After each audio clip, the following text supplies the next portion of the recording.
Bonjour à tous, dans cette vidéo, je vous propose une formule inédite, 5 positions destinées à vous faire plancher pour trouver une combinaison de gain ou de mat. Donc il s'agit d'un petit pot pourri tactique.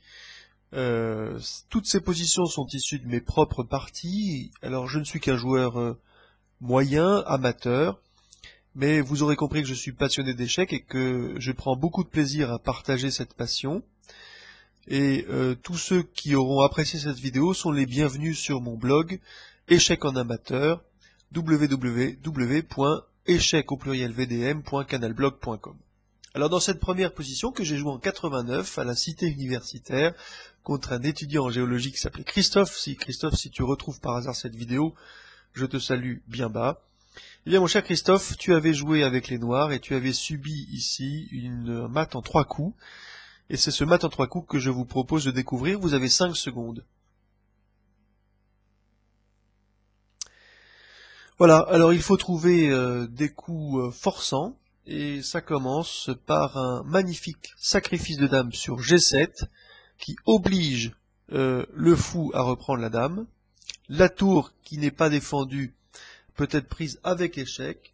Le fou noir revient par l'échec, il n'y a pas d'autre possibilité pour les noirs. Et là, la tour blanche prend le fou, elle est défendue par le fou en H6 et ça fait échec et mat. Deuxième position, elle avait fait l'objet d'une vidéo commentant la partie in extenso que vous pouvez sûrement visualiser facilement sur Dailymotion ou sur le blog que je vous ai cité tout à l'heure. Il faut trouver pour les blancs une combinaison décisive. Vous avez 10 secondes.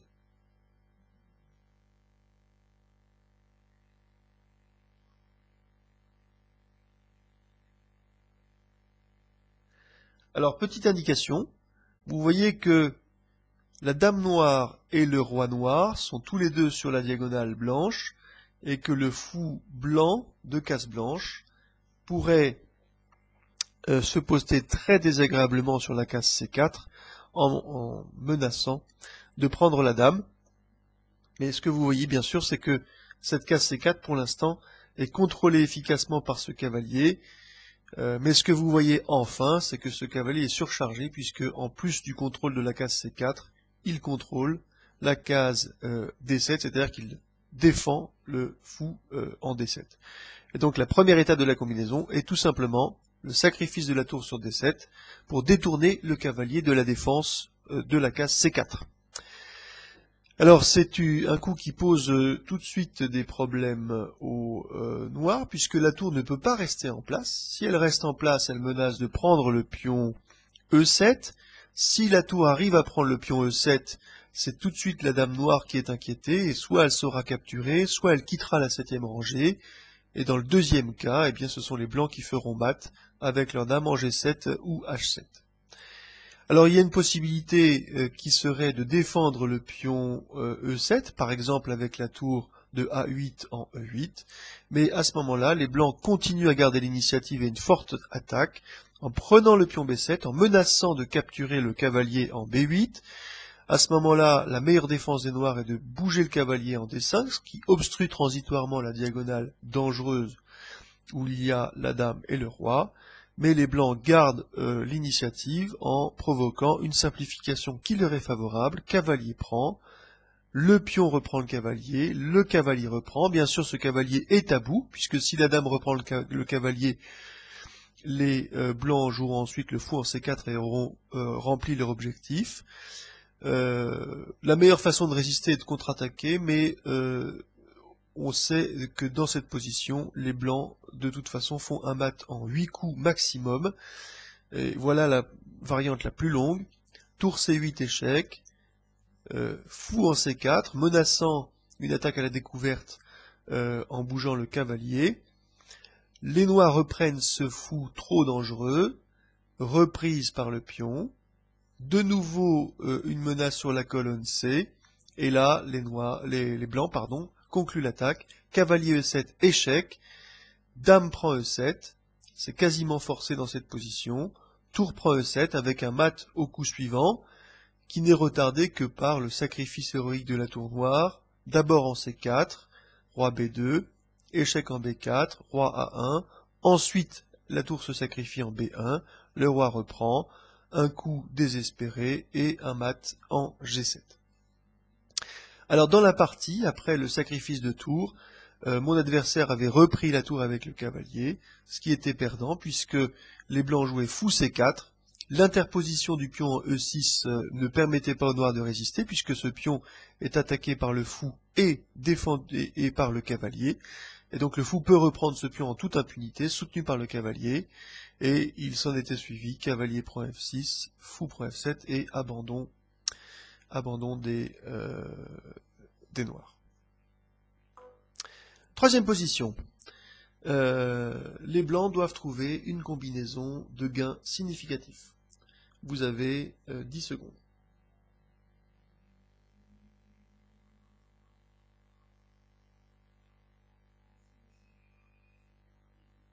Alors une indication, l'indication est que le fou ici contrôle les cases blanches, ce qui coince le roi sur la case H6. Alors dans ce type de position, il est en général recherché du côté de l'attaquant un sacrifice pour ouvrir la colonne H et ensuite l'arrivée d'une pièce lourde sur la colonne H. Donc vous voyez que s'il n'y avait pas le cavalier en G6, la dame se sacrifierait tout simplement en H7 avec une menace de mat par la tour sur la colonne H. Mais là c'est encore plus simple puisque la dame prend tout simplement le cavalier en G6. Vous voyez que si les noirs reprennent cette dame, la tour fait échec et mat. Donc la dame ne peut pas être reprise, les blancs se retrouvent avec une grande avance matérielle, mais ils ont surtout une attaque en cours. Alors dans la partie, cela s'était poursuivi par A3. J'avais verrouillé les cases devant le roi pour empêcher toute initiative de mon adversaire. Menace du cavalier fou C5, mais là c'est déjà trop tard, puisque en jouant cavalier F7, les blancs continuent l'attaque de la façon la plus juste. Et là, dans cette position-là, le simple mouvement du roi est insuffisant, puisque les blancs peuvent alors continuer tout tranquillement l'attaque par une menace de mat, tout simplement en H3. Vous voyez que si les noirs prennent la dame, eh bien, il y a toujours mat par tour H8. Et donc après tour H3, la seule possibilité, enfin en fait il y a deux possibilités, soit la tour se sacrifie en F7, et là la dame fait échec, roi F8, échec et mat, soit les noirs poussent le pion en H5, la dame reprend le pion en H5, avec encore une fois une menace de mat sur H7, et là la tour prend en F7, espérant ouvrir une case de fuite pour le roi, mais c'est déjà tout de suite trop tard, puisque dame H8 fait échec et mat. Donc, après cavalier F7, finalement la moins mauvaise réplique est de reprendre ce cavalier en sacrifiant la qualité, tour prend F7, et là, les blancs jouent tranquillement fou prend F7, avec dans l'optique, au coup suivant, le sacrifice de la dame sur H7, et la tour en H3, comme je vous l'ai dit au début de ce petit exposé. Et là, en fait, la seule façon qu'ont les noirs de résister est de sacrifier héroïquement leur dame, mais c'est déjà un coup désespéré. Dame prend F7, les blancs reprennent leur dame, et c'est déjà complètement fini. Troisième position. Troisième position. Cette fois-ci, le trait est au noir, et il faut trouver une combinaison gagnante. Vous avez 10 secondes.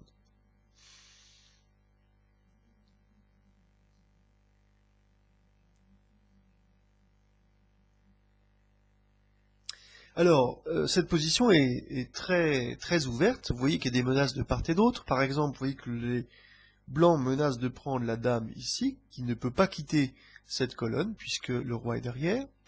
Et vous voyez que, en contrepartie, les noirs ont une forte pression sur l'aile roi, avec un fou de case noire qui contrôle efficacement la case G1, ce qui fait que le roi noir est coincé en H1, et vous avez aussi une forte batterie avec un fou de case blanche et la dame qui exerce une pression sur le pion F2 soutenu par la tour. Donc la combinaison commence par un coup sublime qui est tour G2 sacrifiant la dame. Vous voyez que si les blancs laissent la dame ici, eh bien les noirs pourront au coup d'après se retirer en G6 en faisant un échec à la découverte et en attaquant la dame blanche. Et donc, si les noirs reprennent la dame, tour prend E4, échec, le fou reprend la tour en E4, avec toujours la menace d'échec à la découverte attaquant la dame noire, et donc les blancs n'ont pas grand-chose à faire d'autre maintenant qu'à essayer de gagner du temps, à créer des complications pour essayer de se mettre leur dame à l'abri, mais c'est en fait déjà complètement perdant, puisque après dame H4, échec, roi F8, la seule solution des blancs serait de se sacrifier, finir par sacrifier leur dame. Mais s'ils jouent un coup normal, par exemple H3, eh bien les noirs concluent tout simplement l'attaque par tour G4 échec, et vous voyez que la seule case de fuite possible est la case H2, et après roi H2, il y a fou G1 échec. Alors, dans la position précédente, vous voyez que si les blancs avaient joué dame H8 échec, qui était le coup le plus agressif, eh bien, ils étaient immédiatement mat. Alors, avec un coup défensif, c'est assez inhabituel qu'un coup parant un échec soit associé à un échec et mat, puisque le repli de la tour qui protège le roi s'accompagne d'un échec à la découverte avec le fou E4. Donc une position assez amusante que j'avais jouée en 1994. Dernière position pour cette petite vidéo inaugurale. Ce sont encore les noirs qui ont le trait et qui doivent trouver une suite gagnante. Vous avez 10 secondes.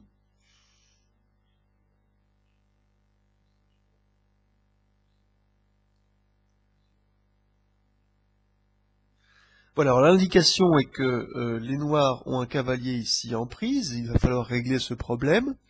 Et vous voyez aussi que ce cavalier ici en E2, vous savez qu'en E2 en général, dans la 7e ou la 2e rangée, le cavalier est un peu trop près du bord pour être très efficace, c'est plutôt sur la 3e ou la 6e qu'il exerce son plein pouvoir, mais là ici, il joue un rôle quand même capital qui est le contrôle de la case G1, donc tout comme l'une des positions précédentes, on se retrouve avec une idée pour les noirs de conclure une attaque en ouvrant la colonne H pour une pièce lourde.